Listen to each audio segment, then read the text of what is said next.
여러분은 언제 마지막으로 지루함을 느끼셨나요?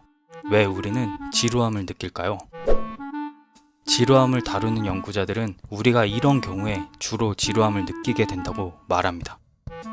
다른 일을 하고 싶지만 무엇을 해야 할지 모르거나 경험을 통해 적절한 대안을 찾을 수 없거나 분노와 좌절로 어딘가 갑자기 도망가고 싶어지거나 너무 편안한 상황이거나 아무것도 하고 싶지 않고 의욕이 생기지 않거나. 로마의 철학자 세네카는 지루함이 동기부여를 줄이고 아무것도 행동하지 않게 한다는 잠재력에 대해 언급하기도 했습니다. 한 실험에서는 사람들을 아무것도 없는 방에서 15분 동안 조용히 앉아있게 하였습니다. 그들에게 버튼을 누르면 따끔할 정도의 전기 충격을 줄 수 있는 단 한 가지 선택권을 주었습니다. 참가자 중 절반 이상이 15분 동안의 지루함이라는 감정보다 불쾌한 전기 충격을 선호했습니다. 한 남성은 190번이나 전기 충격을 주기도 했습니다.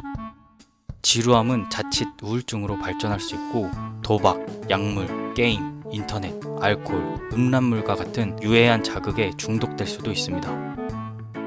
하지만 지루함이 부정적인 경험일 필요는 없습니다. 올바르게 인식하고 활용하면 행복과 창의성을 모두 높이는 신호로 활용할 수 있습니다.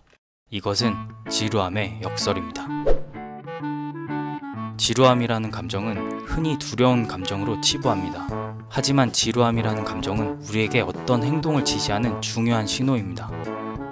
지루함을 연구하는 심리학자인 에인 웨스트 게이트는 이런 실험을 하였습니다.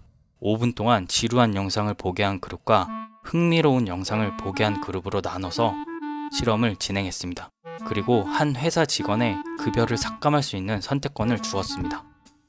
지루한 영상을 시청한 그룹이 그렇지 않은 그룹보다 훨씬 높은 비율로 직원의 급여를 삭감하였습니다. 같은 실험에서 이번에는 직원의 급여를 삭감하거나 인상할 수 있는 선택권을 주었습니다. 그러나 이번에는 지루한 영상을 시청한 그룹의 압도적인 사람들이 급여를 인상하는 선택을 하였습니다. 지루함은 우리에게 좋든 나쁘든 행동을 취하게 합니다. 즉, 더 나은 대안이 있는 경우 그 방향으로 행동하게 만들 수 있습니다.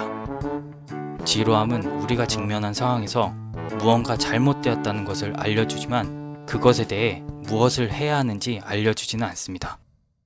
그렇기 때문에 지루함을 다루는 방법을 찾는 것은 우리에게 달려 있습니다.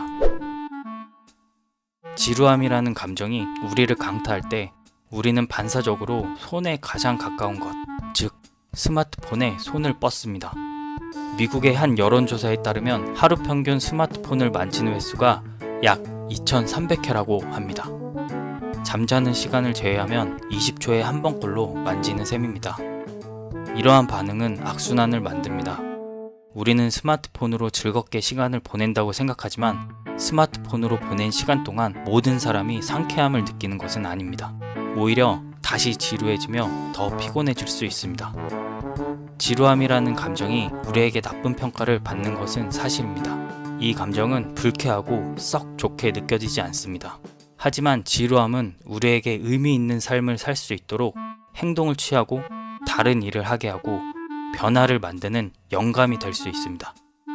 지루함을 두려워하지 마세요. 그것은 삶의 정상적인 부분입니다. 그러니 무시하거나 싫어하지도 마세요.